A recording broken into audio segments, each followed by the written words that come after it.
Upaya mencapai predikat Universal Health Coverage (UHC) terus dilakukan BPJS Kesehatan demi memberikan perlindungan terhadap seluruh masyarakat Indonesia. Hal ini sejalan dengan target Rencana Pembangunan Jangka Menengah Nasional (RPJMN) 2020 hingga 2024 yang ingin mencapai cakupan kepesertaan JKN sebesar 98% di tahun 2024. Direktur SDM dan Umum BPJS Kesehatan, Andi Afdal, menjelaskan bahwa program pesiar bertujuan mempercepat pencapaian cakupan kepesertaan Jaminan Kesehatan Nasional (JKN), khususnya di wilayah pedesaan.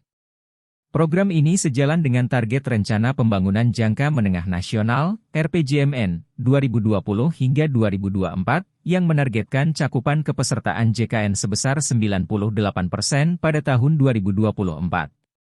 Capaian UHC melalui program JKN selaras dengan tujuan pembangunan berkelanjutan atau Sustainable Development Goals (SDGs) desa, terutama dalam program Desa Peduli Kesehatan, ujar Afdal saat meninjau implementasi program pesiar di Desa Jenetalasa, Kecamatan Palangga, Kabupaten Goa. Afdal menambahkan, program pesiar melibatkan kerjasama dengan berbagai pihak, termasuk pemerintah daerah, tokoh masyarakat, dan agen pesiar. Mereka bertugas melakukan pemetaan data penduduk, penyisiran wilayah, serta advokasi dan sosialisasi.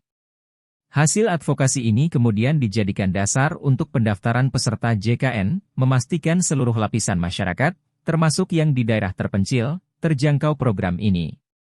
Di wilayah binaan kantor cabang Makassar, per 30 Juni 2024, sudah ada 15 desa yang berpartisipasi dalam program pesiar dengan bantuan 26 agen pesiar.